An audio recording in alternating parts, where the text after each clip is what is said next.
Dala. Anong dali man, Jud? Kay... Hapdong balik kay dali, uy. Suman ako. Kabalo ba? Ano nga tawag nga Japanese standard? Isa sa mga top tourist destination diri sa Davao. Pabiya! May mumo! May mumo! Murag mamo man, ito dito mumo. Bato? Ay, kadok na. Diyan na dili, atakot ako. Eh, may ginagawa ko, Papi. Dali na. Ay, Masin mo mo. Wala mga tigulangan mo. Ay,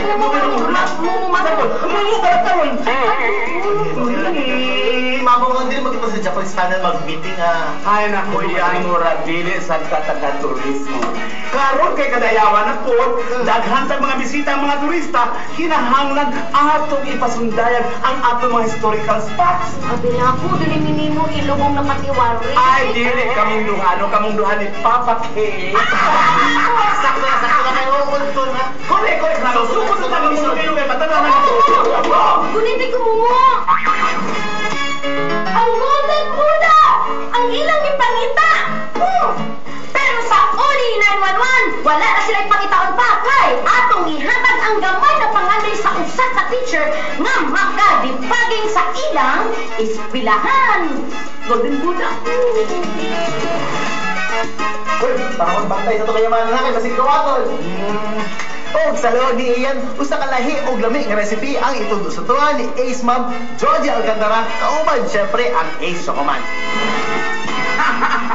Sa Mission Makeover, usa ka talented performer sa Kaliwa Theater Collective ang atong pick-upon. Aron taganong higayon nga makarelax-relax up magwafa. Pinakong hadlok ba? Di man day hadlok, okay lang man day enjoy. Ay, ka na siya. Oh! Kahit kamay. Ay, anong sa inyo, di ba? Beauty ang Japanese standard? Taas na, dako pa juglungan.